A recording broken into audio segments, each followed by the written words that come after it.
Hello everyone, welcome to learning book. Learning book पे आप सभी का स्वागत है। लर्निंग बुक के इस वीडियो में हम 3 दिसंबर और 4 दिसंबर 2020 से संबंधित करंट अफेयर के महत्वपूर्ण प्रश्नों को कवर करेंगे। अपने क्वेश्चंस के डिस्कशन की शुरुआत की जाए उससे पहले आप सभी से एक रिक्वेस्ट है, लर्निंग बुक को अपना पूरा सपोर्ट दें और हमारी वीडियोज़ को अधिक से अधिक शेयर करें। जो नए व्यूअर्स आज चैनल से पहली बार जुड़े हैं उनसे रिक्वेस्ट है वो चैनल को सब्सक्राइब करके बेल आइकॉन को प्रेस कर दें, जिससे जो भी नई वीडियोज़ है उसकी नोटिफिकेशन आप तक समय से पहुंच सके। और लर्निंग बुक पे एनसीईआरटी बिल्कुल बेसिक से स्टार्ट करी गई है पूर्णिमा मैम के द्वारा। उनके एनसीईआरटी के वीडियोस को जो भी ज़रूरतमंद है उनके साथ शेयर करें, और आप जितना ही अधिक शेयर करेंगे हमारी वीडियोस को, हम उतने ही अधिक और अच्छे अच्छे वीडियोस आपके लिए ला सकेंगे। आपका सपोर्ट ही हमारा मोटिवेशन होता है किसी काम को करने के लिए। आइए फिर शुरुआत करते हैं अपने आज के पहले प्रश्न के साथ। आज का पहला प्रश्न है, किस देश के प्रधानमंत्री को हाल ही में नोबेल शांति पुरस्कार 2021 के लिए नामित किया गया है? देखो क्या होता है कि दो चीज़ें होती हैं। एक तो आपको किसी पुरस्कार के लिए नामित किया गया, आप यहाँ पे ये सोचो कि नोबेल पुरस्कार के लिए आपको नामित किया गया, और दूसरा आपको वो पुरस्कार दिया गया, मतलब आपको अवार्ड मिल गया है। नामित होने का मतलब अवार्ड मिलना नहीं होता है। पिछली बार आप देखे होंगे, मैंने क्वेश्चन को भी कराया था कि जब 2020 का नोबेल प्राइज़ दिया जा रहा था तो उस समय नोबेल शांति पुरस्कार के लिए डोनाल्ड ट्रंप का नाम भी नामित किया गया था, लेकिन उन्हें प्राइज़ नहीं मिला था। जबकि 2020 का जो नोबेल शांति पुरस्कार था, पीस प्राइज़, वो दिया गया था किसी व्यक्ति विशेष को नहीं बल्कि एक संगठन को, जिसका नाम है world food programme. World food programme को 2020 का नोबेल शांति पुरस्कार दिया गया था। होता क्या है कि देखो, नॉमिनेशन का हक जो है नोबेल शांति पुरस्कार के लिए, ये किसी भी इंटेलेक्चुअल का के पास है जो कि नॉर्वे का है। साथ ही साथ जो नॉर्वे की संसद है, वहाँ के जो सांसद हैं उनके पास भी इसका हक है कि वो किसी व्यक्ति को नॉमिनी बना सकते हैं शांति पुरस्कार के लिए, पीस प्राइज़ के लिए। और साथ ही साथ कोई सा भी जो नोबेल प्राइज़ विजेता है वो भी किसी भी व्यक्ति को नोबेल प्राइज़ के लिए नॉमिनेट कर सकता है। लेकिन जो अंतिम फैसला आता है कि किसे दिया जाएगा नोबेल प्राइज़, वो जूरी मेंबर के द्वारा ही डिसाइड करा जाता है। और ऐसा भी हो सकता है कि जितने लोग नॉमिनेट किए गए हैं उनमें से किसी को ना देके किसी अन्य को, जूरी मेंबर पूरी तरीके से फ्री होता है कि वो किसी, मतलब जो लोग नॉमिनेट किए गए हैं उनमें से भी ना देके वो किसी अन्य को इस प्राइज़ को दे।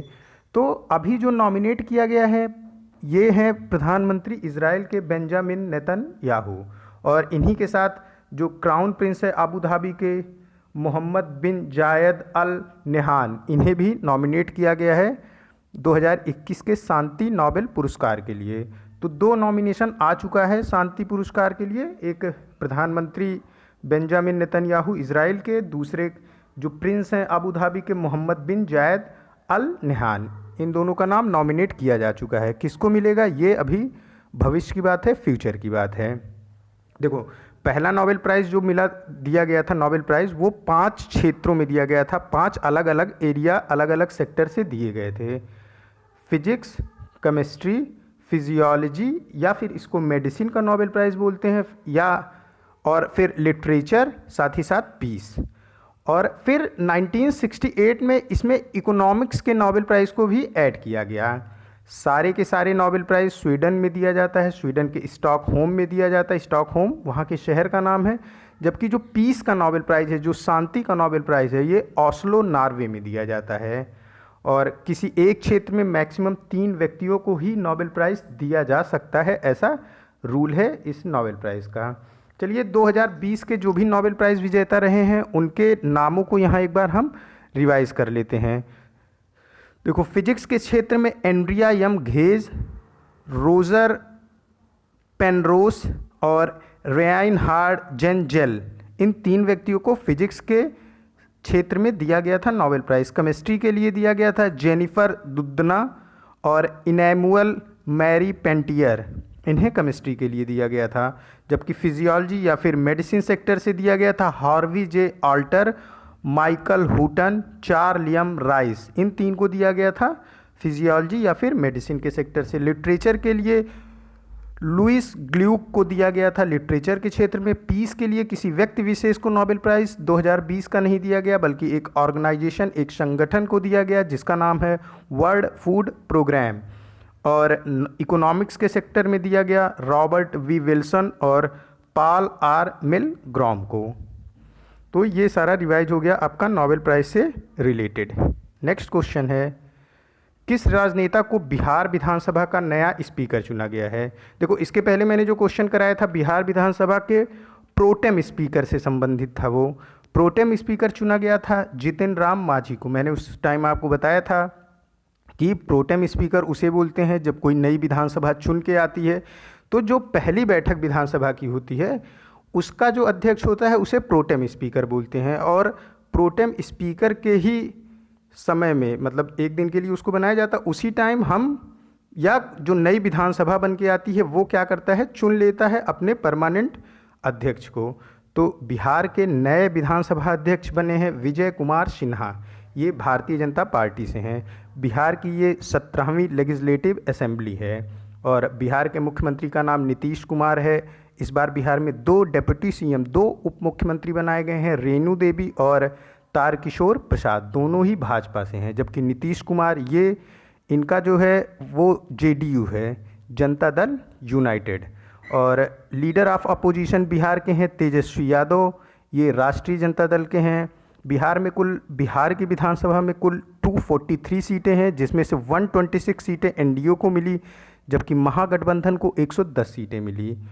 और टोटल अगर हम बात करें सीटों की तो 243 है, 126 मिली एनडीए, 110 मिली महागठबंधन को और अदर को 7 सीटें मिली हैं। अदर में असदुद्दीन ओवैसी की पार्टी AIMIM को मिली 5 सीटें, बसपा को BSP को मिली हैं कुल 1 सीट और रामविलास पासवान, जिनका भी हाल ही में निधन हो गया, उनकी पार्टी LJP को मिली हैं 1 सीटें। तो 5 सीटें AIMIM को, 1 BSP को और 1 LJP को, ये अदर। तो टोटल 243 सीटें इस तरह से हो गई। तो नए विधानसभा अध्यक्ष हैं विजय कुमार सिन्हा। नेक्स्ट क्वेश्चन है, किस राज्य सरकार ने अगले 6 माह तक के लिए हड़ताल पर प्रतिबंध लगा एस्मा कानून लागू कर दिया है? देखो, एस्मा कानून क्या होता है कि इस कानून के तहत गवर्नमेंट रोक लगा सकती है किसी भी तरह के स्ट्राइक से।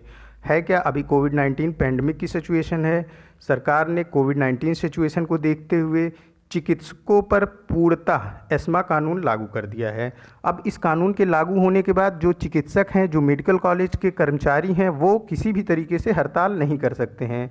वो किसी भी मतलब कि अपनी सैलरी बढ़ाने या फिर टाइम ड्यूरेशन कम करने, इन सब को लेके हड़ताल नहीं कर सकते हैं। इसी वजह से इस कानून को उत्तर प्रदेश गवर्नमेंट द्वारा लागू किया गया है। उत्तर प्रदेश के कुल 8 चिकित्सक संस्थान, साथ ही साथ 13 मेडिकल कॉलेज में इस कानून का प्रभाव रहेगा और ये 8 चिकित्सा संस्थान और 13 मेडिकल कॉलेज के कोई भी कर्मचारी हड़ताल पर नहीं जा सकते हैं, वजह कोई भी हो।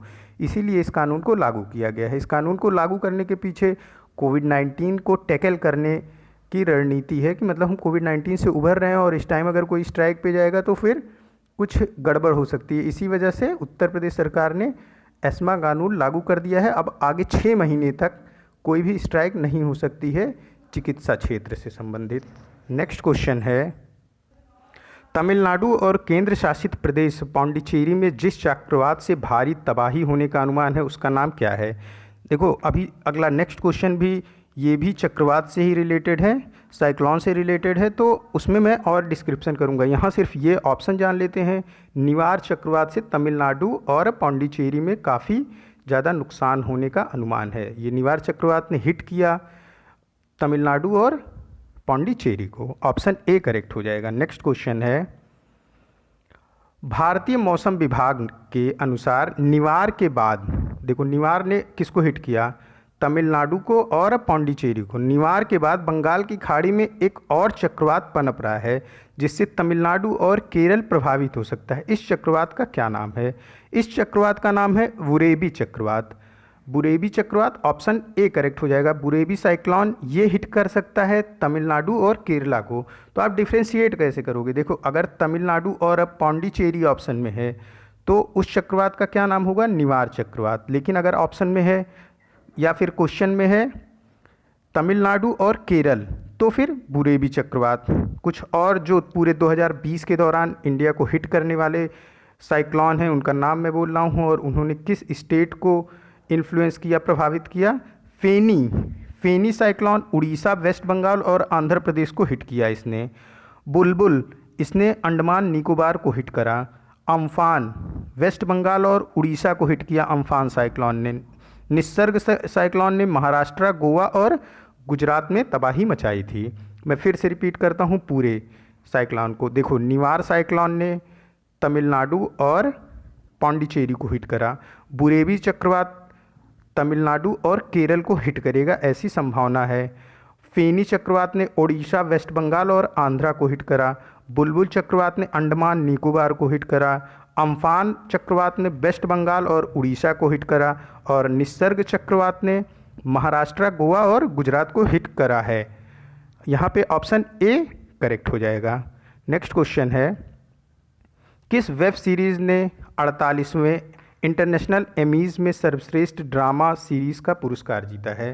देखो, 48 एमीज इंटरनेशनल फिल्म फेयर में सर्वश्रेष्ठ ड्रामा सीरीज़ का अवार्ड दिया गया है दिल्ली क्राइम को।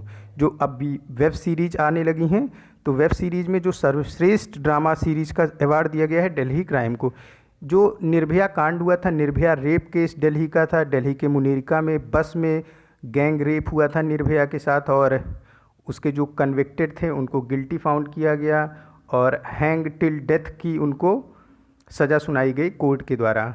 ये उसी केस से संबंधित है ये फिल्म दिल्ली क्राइम, और निर्भया कांड से ही ये संबंधित फिल्म है, और इसी को सर्वश्रेष्ठ इंटरनेशनल एमीज में ड्रामा सीरीज़ का सर्वश्रेष्ठ पुरस्कार दिया गया। ऑप्शन ए करेक्ट हो जाएगा। देखो, एमीज से रिलेटेड मैंने एक क्वेश्चन आपको और कराया है कि सर्वश्रेष्ठ अभिनेता का खिताब किसने जीता? सर्वश्रेष्ठ अभिनेता का खिताब जीता विली बैरेट ने, और बिली बैरेट की उम्र अभी मात्र 13 साल हैं। ये 13 ईयर के हैं। 2007 में इनका जन्म हुआ था, और सर्वश्रेष्ठ अभिनेता का पुरस्कार जीता बिली बैरेट ने। ये लंदन में इनका जन्म हुआ था, और एमी अवार्ड 2020 के सर्वश्रेष्ठ अभिनेता का खिताब इन्होंने जीत लिया। तो दिल्ली क्राइम ये सर्वश्रेष्ठ ड्रामा सीरीज का खिताब जीता इंटरनेशनल एमीज में 48th, और 48th इंटरनेशनल एमीज में सर्वश्रेष्ठ अभिनेता का खिताब जीता बिली बैरेट ने। नेक्स्ट क्वेश्चन है, भारत के किस राज्य की कैबिनेट ने अभी हाल ही में जबरन धर्म परिवर्तन के खिलाफ एक अध्यादेश पारित किया है? देखो, क्या होता है कि जब असेंबली नहीं होती है तो अध्यादेश के थ्रू कोई बिल पास किया जा सकता है, और फिर 6 महीने के अंदर उसे असेंबली में पास करना होता है। ऐसा रूल है हमारे संविधान में। तो जबरन धर्म परिवर्तन के खिलाफ उत्तर प्रदेश सरकार ने अध्यादेश लाया है। उत्तर प्रदेश सरकार ने अध्यादेश के थ्रू जबरन धर्म परिवर्तन एक कानून बना दिया है। हालांकि 6 महीने के अंदर इसको लेजिस्लेटिव असेंबली में पारित कराना होगा उत्तर प्रदेश सरकार को। ऑप्शन ए यहाँ पे करेक्ट हो जाएगा।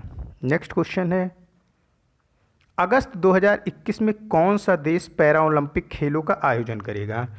देखो, ये पैरा ओलंपिक खेल होने थे अभी इसी वर्ष 2020 में, लेकिन कोविड-19 पैंडमिक की वजह से बहुत सारे खेल पोस्टपोन किए गए, कई सारे रद्द करे गए। तो अगस्त 2021 में जापान, टोक्यो जापान में पैरा ओलंपिक खेलों का आयोजन होगा। और देखो, इसके पहले जो ओलंपिक कुल होते हैं 2 मेनली, एक समर ओलंपिक, दूसरा होता है विंटर ओलंपिक। समर ओलंपिक आपस में अगर देखेंगे तो इसके पहले 2016 में हुआ था, और नेक्स्ट 2020 में होना था, और फिर विंटर ओलंपिक 2018 में हुआ था, और नेक्स्ट 2022 में होना था। तो समर ओलंपिक से समर ओलंपिक के बीच का टाइम ड्यूरेशन होता है 4 ईयर, जबकि समर ओलंपिक से विंटर ओलंपिक के बीच का टाइम ड्यूरेशन होता है 2 साल। देखो, 16 में समर ओलंपिक हुआ रियो डी जेनेरियो ब्राज़ील में, और 18 में विंटर ओलंपिक्स हुए थे सियोल साउथ कोरिया में। नेक्स्ट समर ओलंपिक होना था 2020 में टोक्यो जापान में। वही समर ओलंपिक पोस्टपोन होकर 2021 में चला गया है, और उसी समर ओलंपिक के साथ ही पैरा ओलंपिक का आयोजन भी किया जाएगा 2021 में। अब 2018 में विंटर ओलंपिक्स हुए थे, अब नेक्स्ट विंटर ओलंपिक 2022 में होंगे बीजिंग चाइना में। मैं फिर से रिपीट कर रहा हूँ, देखो, समर ओलंपिक 2016 में हुआ था, 20 में होना था टोक्यो जापान में, जो कि पोस्टपोन होकर अगस्त 21 में चला गया है, जिसके साथ पैरा ओलंपिक भी आयोजित किया जाएगा। तो अगर क्वेश्चन आता है पैरा ओलंपिक 2021 कहाँ होगा, जापान में। समर ओलंपिक 2021 कहाँ होगा, जापान में। अब बात करते हैं विंटर ओलंपिक्स। विंटर ओलंपिक्स इसके पहले 2018 सियोल साउथ कोरिया में हुआ था। अब नेक्स्ट विंटर ओलंपिक ये 2022 में होगा, बीजिंग चाइना में। नेक्स्ट क्वेश्चन है, किस देश ने मुक्त आकाश निगरानी संधि से औपचारिक रूप से खुद को हटा लिया है। ओपन स्काई ट्रीटी इसको बोलते हैं इंग्लिश में। ओपन स्काई ट्रीटी से खुद को हटा लिया है अमेरिका ने। 2002 में ओपन स्काई ट्रीटी पे 34 मेंबर्स ने सिग्नेचर किए थे, 34 देश इसके मेंबर बने थे ओपन स्काई ट्रीटी के।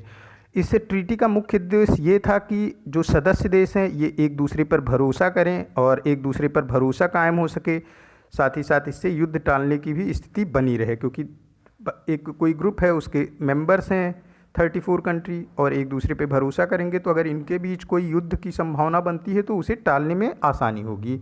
इससे क्या होता था कि कोई स्पेशल परमिशन नहीं लेनी होती थी अगर किसी देश को इन जो ओपन स्काई ट्रीटी के मेंबर कंट्री हैं उनके ऊपर से अपने विमान को गुजारना होता था। और ये एक दूसरे पे भरोसा करके, मतलब कोई स्पेशल आपको परमिशन उस देश, जैसे इंडिया इस ओपन स्काई ट्रीटी का मेंबर है और उसे चाइना के ऊपर से अपनी प्लेन को गुजारना है तो उससे कोई स्पेशल परमिशन नहीं लेना होता था, वो अपने आप खुद ब खुद उससे गुजार सकता था एक सिंपल परमिशन के थ्रू ही। लेकिन अगर आप ओपन स्काई ट्रीटी के मेंबर नहीं हो तो आपको स्पेशल परमिशन उस कंट्री से लेनी होती है। होता क्या है कि अब आप अपने प्लेन में कुछ विस्फोटक सामग्री रखे हो, बम वगैरह रख के लेके उड़ा रहे हो और बिना परमिशन के उड़ा रहे हो तो और गिरा सकते हो, तो इस तरीके से एक भरोसा नहीं होता है। तो ओपन स्काई ट्रीटी में जो मेंबर थे वो एक दूसरे पर भरोसा करते थे। लेकिन अमेरिका ने क्या किया, अमेरिका ने रूस पर इस ओपन स्काई ट्रीटी यानी कि मुक्त आकाश निगरानी संधि का उल्लंघन करने का आरोप लगाते हुए उसने खुद को मुक्त आकाश निगरानी संधि ओपन स्काई ट्रीटी से अलग कर लिया। ऑप्शन ए यहाँ पे करेक्ट हो जाएगा। और अमेरिका ने 2015 में हुए पेरिस क्लाइमेट चेंज ट्रीटी से भी खुद को अलग कर लिया है। पेरिस क्लाइमेट चेंज ट्रीटी क्या है, जो कि 2015 में हुआ था, इसमें कुल 193 कंट्री ने सिग्नेचर किया था। इस ट्रीटी में बेस ईयर 2005 को बनाया गया था और प्रत्येक देश जो भी कार्बन इमिशन उस देश का था 2005 में, उससे 2020 में कंपेयर करना था कि कितने % आप कार्बन को कम करोगे। 2005 से इंडिया ने उस ट्रीटी पे सिग्नेचर किया था और इंडिया ने कहा था कि 2005 की तुलना में इंडिया 2022 तक कुल 37 से 39% तक कम कार्बन का इमिशन करेगा। अमेरिका ने खुद को पेरिस क्लाइमेट चेंज ट्रीटी से भी अलग कर लिया और अमेरिका ने सिग्नेचर किया था कि 2005 की तुलना में अमेरिका 2022 तक 26% कम कार्बन का इमिशन करेगा। इस लक्ष्य के साथ अमेरिका चल रहा था और इस ट्रीटी से हटने के बाद ऐसा माना जा रहा है कि अमेरिका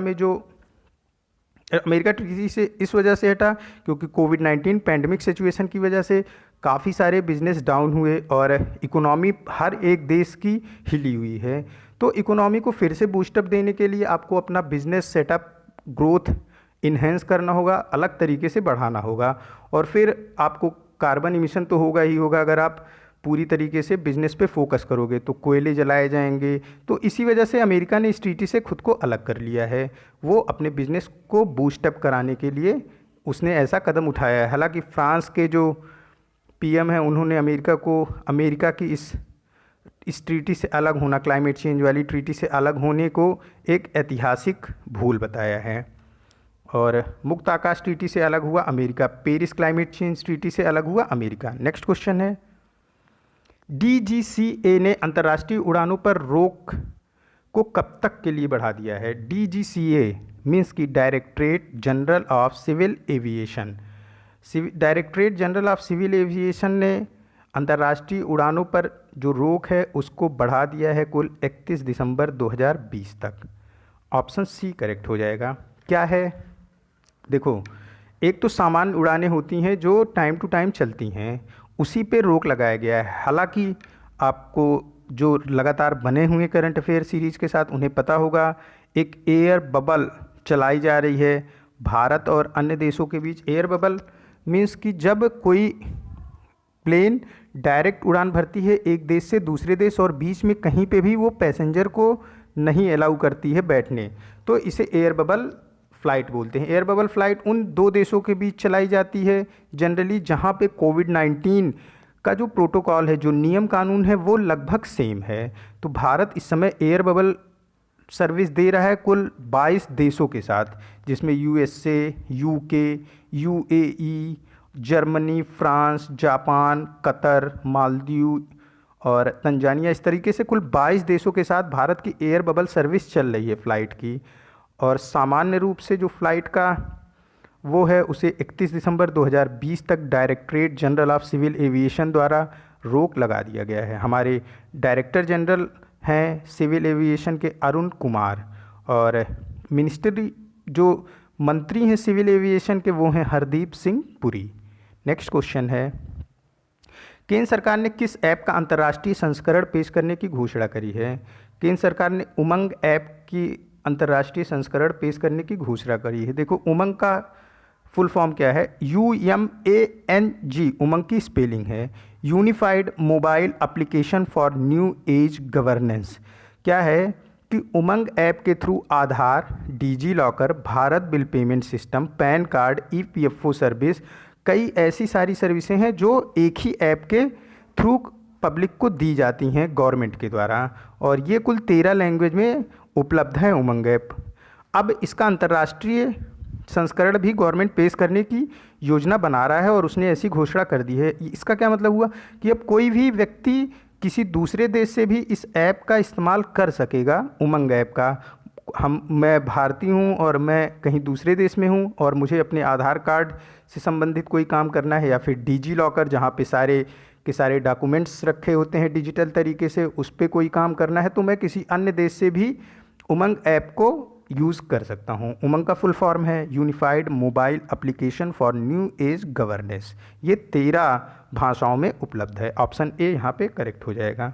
नेक्स्ट क्वेश्चन है, केंद्र सरकार ने किस राज्य में सूक्ष्म सिंचाई परियोजना के लिए 3,971 करोड़ रुपए के ऋण की मंजूरी दी है? देखो 3,971 करोड़ रुपए के ऋण की मंजूरी दी गई है तमिलनाडु गवर्नमेंट को। ऑप्शन बी करेक्ट हो जाएगा। क्या है ये सूक्ष्म सिंचाई परियोजना? देखो इसको ड्रिप एरीगेशन भी बोलते हैं, लोकलाइज्ड एरीगेशन भी बोलते हैं, लो वॉल्यूम एरीगेशन भी बोलते हैं। लोकलाइज्ड एरीगेशन या फिर ड्रिप एरीगेशन में क्या होता है कि पानी जो है उसको बूंद बूंद करके जड़ों पर टपकाया जाता है, जिससे जो पौधे हैं उनकी ज़रूरत का पानी उन्हें मिल जाए और पानी का वेस्टेज मिनिमम हो सके। इसी को सूक्ष्म सिंचाई बोलते हैं। और इसी परियोजना के लिए तमिलनाडु गवर्नमेंट को केंद्र सरकार की तरफ से 3,971 करोड़ रुपए ऋण की मंजूरी दी गई है। इससे पानी की बचत होती है और जो पानी है उसको संरक्षित किया जा सकता है, मतलब कि पानी का वेस्टेज मिनिमम कर दिया जाता है, बिल्कुल मिनिमम कर दिया जाता है, जीरो वेस्टेज होता है पानी का एरीगेशन में। देखो सिंचाई के दौरान जड़ों तक तो पानी पहुंचता ही, साथ ही साथ बहुत सारे पानी वेस्ट भी होते हैं, लेकिन जो ड्रिप एरीगेशन, लोकलाइज्ड एरीगेशन या फिर लो वॉल्यूम एरीगेशन होता है या फिर सूक्ष्म सिंचाई होती है, उससे पानी का जो बर्बादी होती है वो कम कर दी जाती है। ऑप्शन बी करेक्ट हो जाएगा। और तमिलनाडु की राजधानी चेन्नई है। नेक्स्ट क्वेश्चन है, किस राज्य जिसके पूर्व मुख्यमंत्री तरुण गोगोई थे उनका भी हाल ही में निधन हो गया है? तरुण गोगोई असम के पूर्व मुख्यमंत्री रहे हैं और ये 13th CM ऑफ असम थे। 2001 से 2016 तक ये असम के मुख्यमंत्री रहे हैं। इंडियन नेशनल कांग्रेस के ये सदस्य थे और इनको कंफ्यूज नहीं करना है। देखो रंजन गोगोई जो कि हमारे 46th chief justice of India थे, सुप्रीम कोर्ट के chief justice of India 46th कौन थे? रंजन गोगोई। और रंजन गोगोई के पिता भी मुख्यमंत्री थे असम के, लेकिन उनका नाम तरुण गोगोई नहीं था, उनका नाम था केशव चंद्र गोगोई। वो 9वें CM थे असम के। तो कंफ्यूज नहीं होना है, केशव चंद्र गोगोई ये रंजन गोगोई के पिता थे। रंजन गोगोई हमारे 46वें सुप्रीम कोर्ट के चीफ जस्टिस रह चुके हैं और इस समय प्रेजेंट टाइम में वो राज्यसभा मेंबर हैं रंजन गोगोई। उनके पिता का नाम है केशव चंद्र गोगोई जो कि 9वें मुख्यमंत्री थे असम के, और जिनका भी हाल ही में निधन हुआ तरुण गोगोई, ये 13वें मुख्यमंत्री थे असम के। ऑप्शन ए यहाँ पे करेक्ट हो जाएगा। तो रंजन गोगोई, तरुण गोगोई और केशव चंद्र गोगोई, इनमें कन्फ्यूजन नहीं हो। केशव चंद्र गोगोई हैं रंजन गोगोई के पिता। रंजन गोगोई हमारे 46वें चीफ जस्टिस ऑफ इंडिया रह चुके हैं। नेक्स्ट क्वेश्चन है, वह राज्य सरकार जिसने महा आवास योजना नामक एक नई परियोजना की शुरुआत करी है। देखो, महा आवास योजना की शुरुआत की गई है महाराष्ट्र गवर्नमेंट के द्वारा।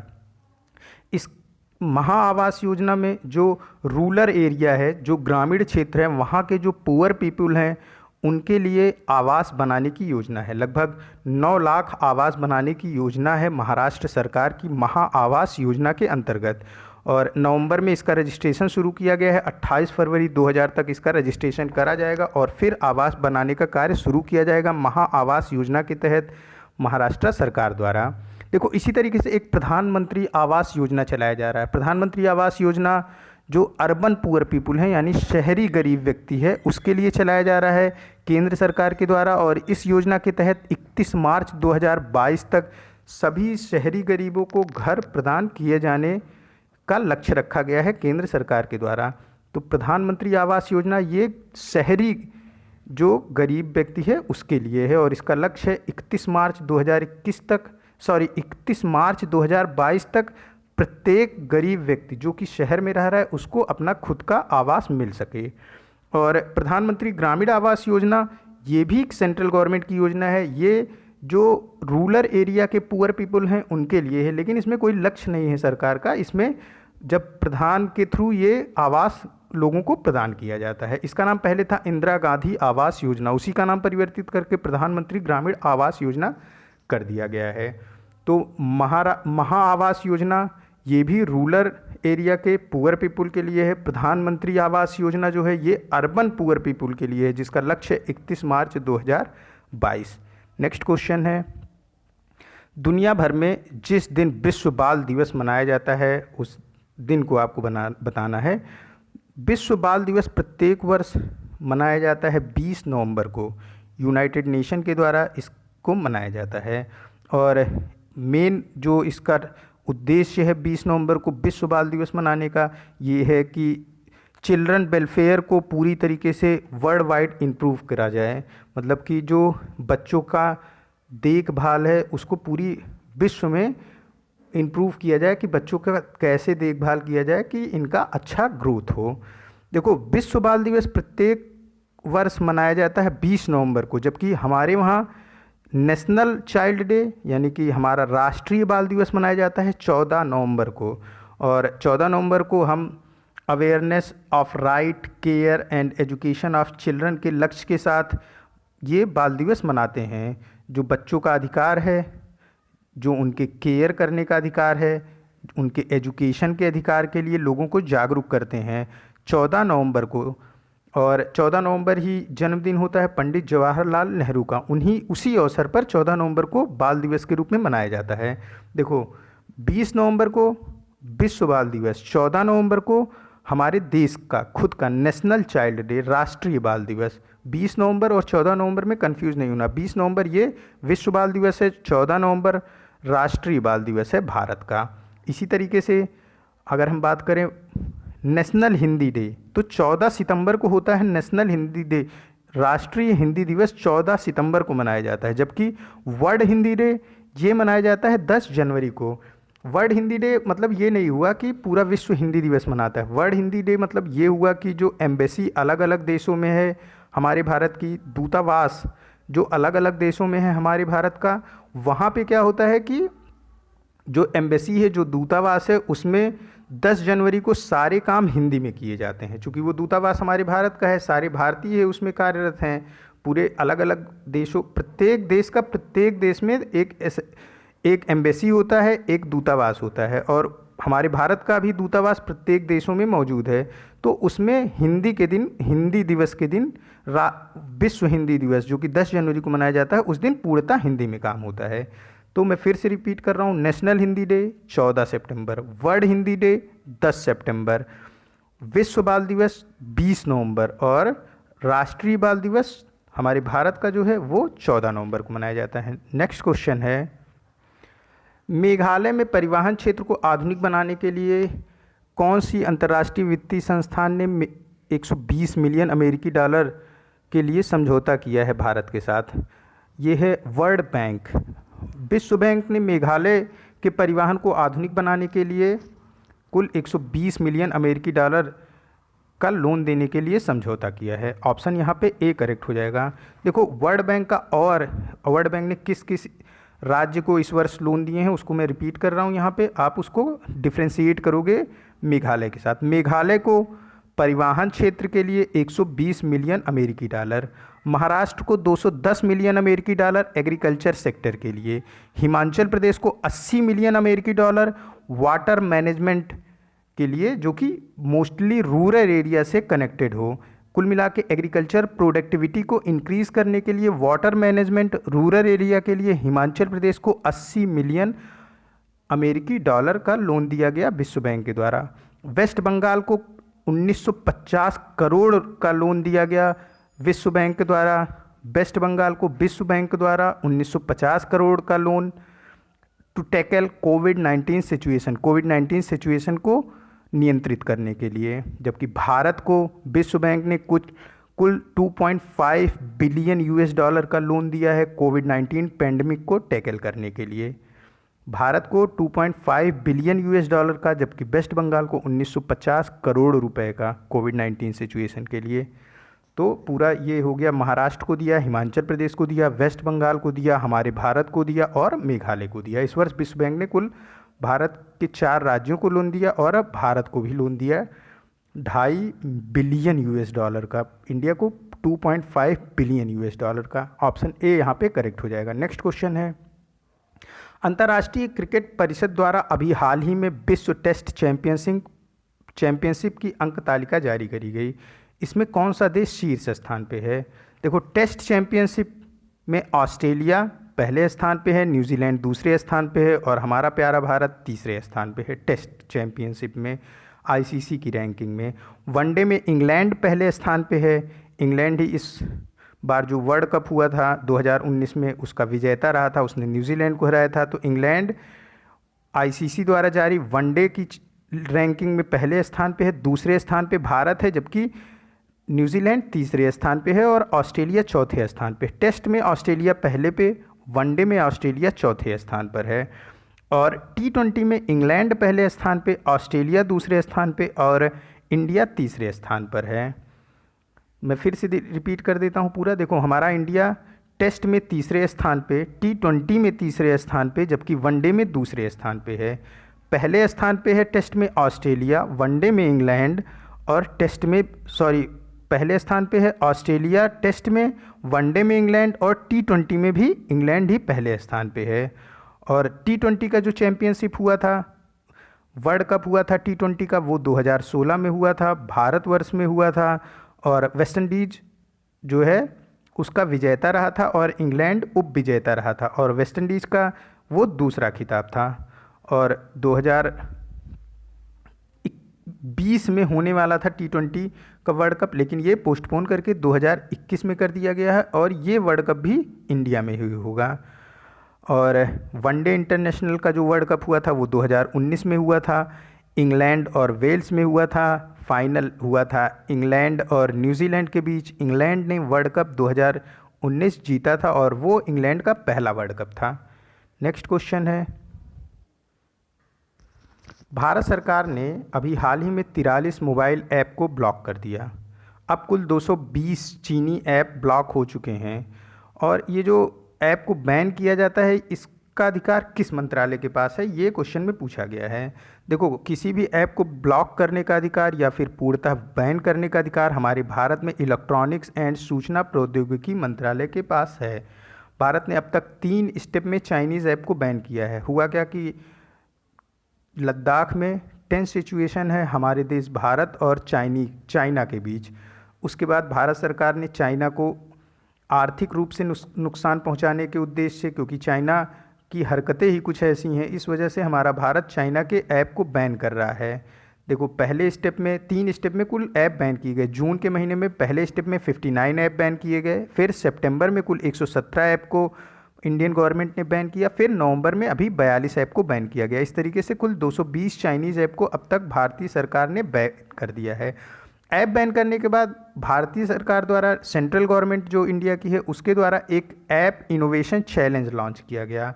उस ऐप इनोवेशन चैलेंज में चिंगारी ऐप जो कि इंडिया का ऐप है, ये बेस्ट ऐप का अवार्ड इसको मिला सोशल कैटेगरी का। ये टिकटॉक जो ऐप था चाइना, उसके एवज में ये ऐप काफ़ी अच्छा काम कर रहा है। चिंगारी ऐप ये पूर्णतः मेड इन इंडिया ऐप है और इसको बेस्ट ऐप का अवार्ड मिला सोशल कैटेगरी में ऐप इनोवेशन चैलेंज में। नेक्स्ट क्वेश्चन है, किस राज्य ने कोविड-19 के खिलाफ लोगों की सुरक्षा को सुनिश्चित करने के लिए राज्य में हिम सुरक्षा अभियान की शुरुआत करी है? देखो, हिम सुरक्षा अभियान की शुरुआत करी है हिमाचल प्रदेश राज्य ने। इस अभियान में घर घर पर स्वास्थ्यकर्मी जा रहे हैं, लोगों के प्रत्येक घरों पर जा रहे हैं और लोगों के घरों से रैंडम सैंपल को कलेक्ट कर रहे हैं और उनका टेस्ट किया जा रहा है। और अभी तक लगभग 9 लाख सैंपल की टेस्टिंग करी जा चुकी है हिम सुरक्षा अभियान के तहत हिमाचल प्रदेश में, और इन 9 लाख में से लगभग 4000 लोग कोरोना के सिम्टम पॉजिटिव पाए गए हैं। तो हिम सुरक्षा अभियान ये हिमाचल प्रदेश सरकार की योजना है जिसके अंतर्गत घर घर पे जाके लोगों का टेस्ट किया जा रहा है कोविड-19। नेक्स्ट क्वेश्चन है, लक्ष्य से आगे 4 वर्षों में बाघों की संख्या दोगुनी करने के लिए T/2 टाइगर संरक्षण पुरस्कार 2020 किसे प्राप्त हुआ? देखो, जो लक्ष्य 4 वर्षों का था जो लक्ष्य दिया गया था उसको 4 वर्ष पहले ही पूरा कर लिया पीलीभीत टाइगर रिजर्व ने। पीलीभीत टाइगर रिजर्व ये उत्तर प्रदेश में स्थित है, उत्तर प्रदेश में पीलीभीत नामक स्थान पर स्थित है। इसे ही ये पुरस्कार दिया गया, T/2 टाइगर संरक्षण पुरस्कार 2020 इसे दिया गया। और कुछ और जानते हैं टाइगर से। टाइगर प्रोजेक्ट टाइगर ये भारत में शुरू किया गया था 1973 में और इस समय भारत में कुल 50 टाइगर रिजर्व हैं। और भारत में अगर कुल बाघों की संख्या की बात करें तो ये हैं 2967 टाइगर इस समय इंडिया में है। और ये जो संख्या है 2967 ये पूरे वर्ल्ड में जो बाघ हैं, जो टाइगर हैं, उनका 70% है, यानी पूरे वर्ल्ड के टोटल पॉपुलेशन ऑफ टाइगर जो है उसका 70% हमारे इंडिया में है। और 29 जुलाई को इंटरनेशनल टाइगर डे मनाया जाता है। अगर हम स्टेट की बात करें तो मध्य प्रदेश के पास सबसे ज़्यादा बाघ हैं और मध्य प्रदेश में बाघों की संख्या है 526। दूसरे नंबर पे बाघों की संख्या की बात करें तो कर्नाटका है जिसके पास सिर्फ 2 बाघ कम है मध्य प्रदेश से और 524 टाइगर हैं कर्नाटका में। और तीसरे स्थान पे टाइगर के पॉपुलेशन में है उत्तराखंड जिसके पास हैं कुल 442 बाघ, 442 टाइगर। तो ये रहा कुल आज का current affair. Thank you for watching this. मिलते हैं नए करंट अफेयर के साथ नेक्स्ट वीडियो में। Keep study on learning book. Thank you for watching this.